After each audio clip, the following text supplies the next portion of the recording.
বন্ধুরা, আজকে আমরা শিখব মাটি অধ্যায়ের চলো পারি কিনা দেখি।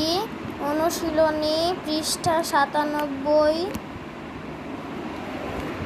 এই যে আমাদের প্রাথমিক বিজ্ঞান বই, তৃতীয় শ্রেণী।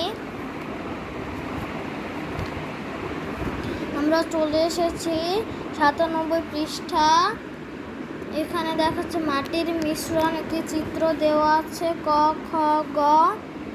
1 নাম্বার উপরের ছবিতে প্লাস্টিকের বোতলের ভেতরে থাকা মাটির মিশ্রণে বিভিন্ন ধরনের জিনিস দেখা যাচ্ছে, যেগুলো ক, খ ও গ দ্বারা চিহ্নিত করা হয়েছে। এই চিহ্নিত অংশগুলোর নাম লিখি।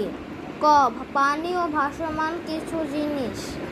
এই যে ভাসমান কিছু জিনিস। খ, হিউমাস। যে খ নাম্বার হিউমাস। বালি ও নুড়ি পাথর। এই যে গ, বালি ও নুড়ি পাথর। 2 নাম্বার মিশ্রণের ক চিহ্নিত অংশটি যা যা দিয়ে গঠিত তা হলো পলি, উদ্ভিদের বিভিন্ন পচা অংশ। ভাসমান কিছু জিনিস হলো এগুলো পলি, উদ্ভিদের বিভিন্ন পচা অংশ, এগুলো দিয়ে গঠিত ভাসমান কিছু জিনিস। 3 নাম্বার নিচের ছকে দেওয়া বৈশিষ্ট্যানুযায়ী বিভিন্ন ধরনের মাটির নাম লিখি। বিভিন্ন মাটির বৈশিষ্ট্য। মাটির ধরনের নাম: হালকা ধূসর থেকে হালকা বাদামি বর্ণের, দানাদার প্রকৃতির, বড় আকারের কণা। মাটির ধরনের নাম: বেলে মাটি।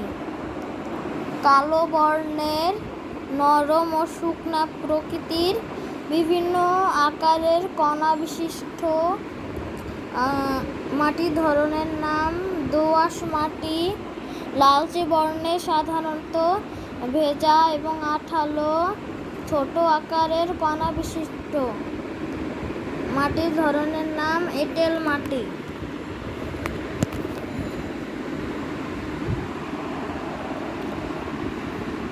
নিচের বক্সে কিছু শস্যের নাম দেওয়া আছে।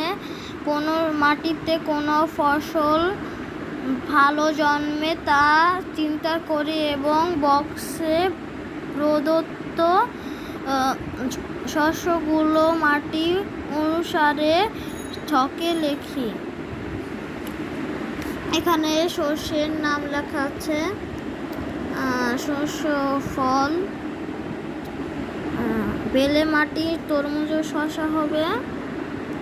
এঁটেল মাটি শিম, কাঁঠাল আর আম হবে। দোআঁশ মাটি ধান আর পাট হবে।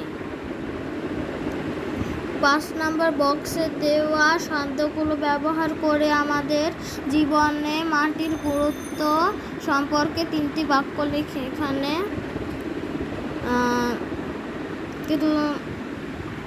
এখানে আমরা লিখব ক নাম্বার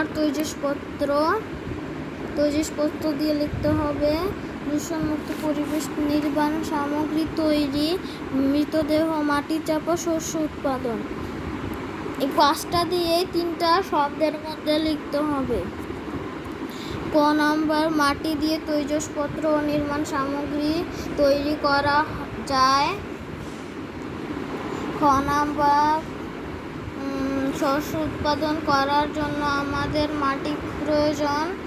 গ নাম্বার মৃতদেহ, মাটি চাপা দিয়ে দূষণমুক্ত পরিবেশ তৈরিতে মাটির গুরুত্ব রয়েছে। তোমরা চাইলে আমার মতো বাক্য গঠন নাও লিখতে পারো। তোমরা তোমাদের নিজের মতনও লিখতে পারো।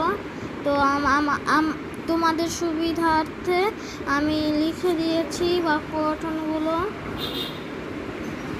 তো আমরা পরে শিখব জীবনের জন্য সূর্য। অধ্যায় 9, জীবনের জন্য সূর্য। তো আজকে এই পর্যন্তই। ভিডিওটি ভালো লাগলে অবশ্যই একটি লাইক দিবেন।